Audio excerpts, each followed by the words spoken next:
Hi there, I am Tanya Windecker and I have complex post-traumatic stress disorder.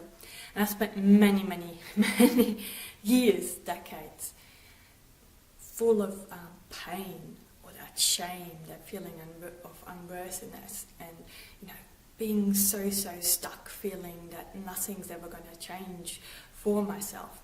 And then when I came to the internet, when I was online looking at other sites, reading about other people who are stuck also, it kind of felt like, yes, that's me.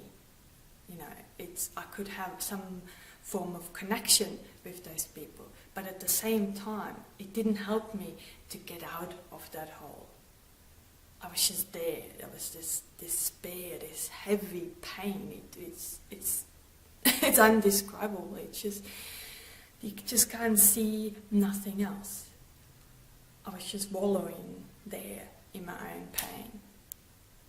And it wasn't till someone else pointed out to me that you got to start looking at people who have had trauma, who have had adversity, who have had all this abuse and stuff as well. But despite all of that, they still went on and lived a happy, fulfilling, joyous life full of love and connections.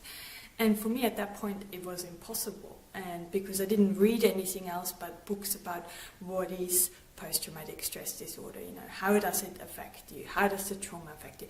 So all I ever got was all the negatives, so to speak, how it damages your brain, how you can't regulate your emotions, and how it affects your concentration and your focus, how you can study and absorb new information.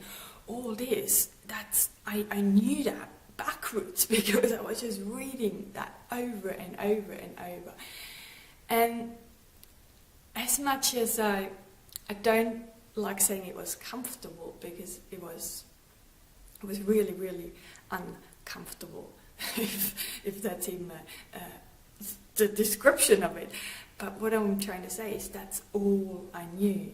So I was kind of comfortable in that area. I was scared stepping outside. I was scared trying new ways to help myself, to feel better about myself, giving myself permission to feel worthy about myself, giving myself permission to have joy, to have life, having connections, having friendships, For me, I thought it was like, I can't have that.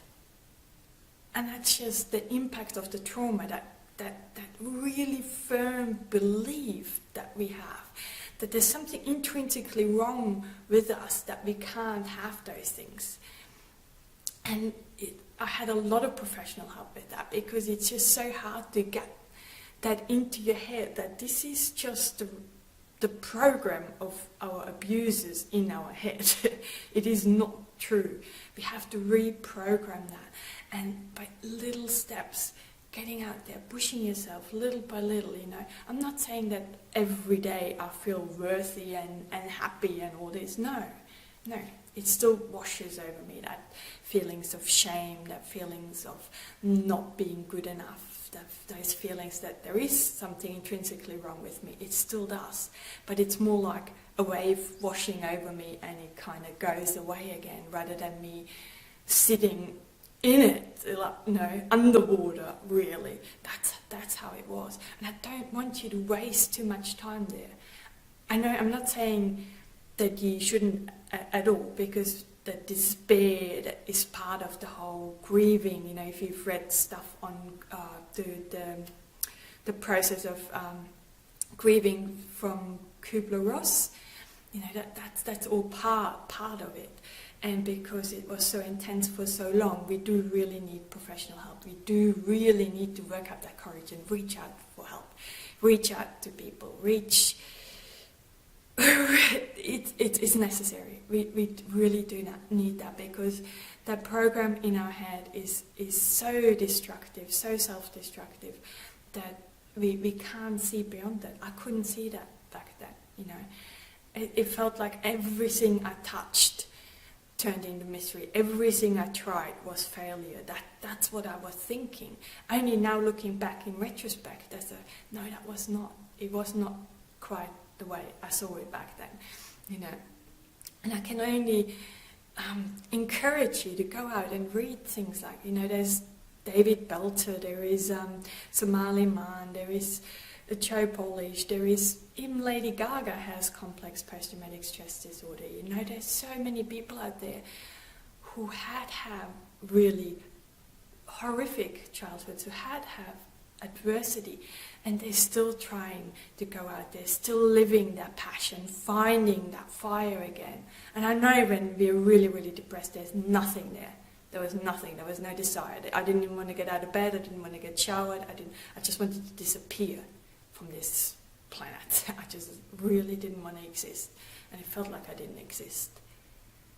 But even despite all of that, you still can get up and have a glass of water. You know, you can override that intense feeling that you don't want to, that intense, even in the worst, darkest moments in your life, you can still override and get out of bed. Get up. It is hard. I know it takes all the energy you have, but you can.